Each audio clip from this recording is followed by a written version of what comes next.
this time we're going to talk about conservation of momentum, not in collisions, but in explosions.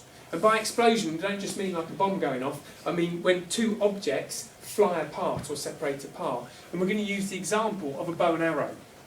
So we've got a person here, and they're holding their bow and arrow, but they have not let go of the arrow yet. And so, because it is at rest, the momentum of the arrow is zero. Like we said before, to calculate the momentum, we do mass times velocity. Well, if the velocity is zero, its momentum must be zero. You can't multiply anything by zero, your answer is zero. So we've got an arrow with zero momentum. So there it is. And look, we've got to include the unit, 0 kilogram meters per second. Okay, this person then fires the arrow. So they let go. And the arrow flies at an average velocity of 50 meters per second, and it weighs 0.05 kilograms. So we can use that information to calculate the momentum of the arrow. Simply multiply the mass by the velocity, 0.05 kilograms multiplied by 50 meters per second. So that gives us a momentum of 2.5 kilogram meters per second. Note the direction. The arrow is flying to the right. So we would say that the momentum is acting to the right. We give it a direction.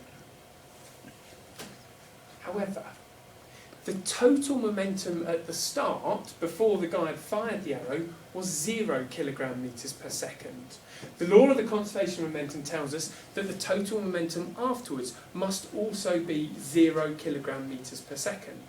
So if part of this system, the person firing the arrow, has gained a momentum of 2.5 kilogram meters per second to the right, some other part of that system must have gained a momentum of 2.5 kilogram meters per second to the left. So they cancel each other out to 0. So, in fact, what we know is, here we go, the total momentum before the arrow is fired is 0 kilogram meters per second. That must be conserved. So that means that if the arrow has got it 2.5 kilogram meters per second that way, the person and the bow must end up with a momentum of 2.5 kilogram meters per second to the left. Now that might sound a bit weird, but actually, if you have ever had the opportunity to fire something like a shotgun, it will make perfect sense.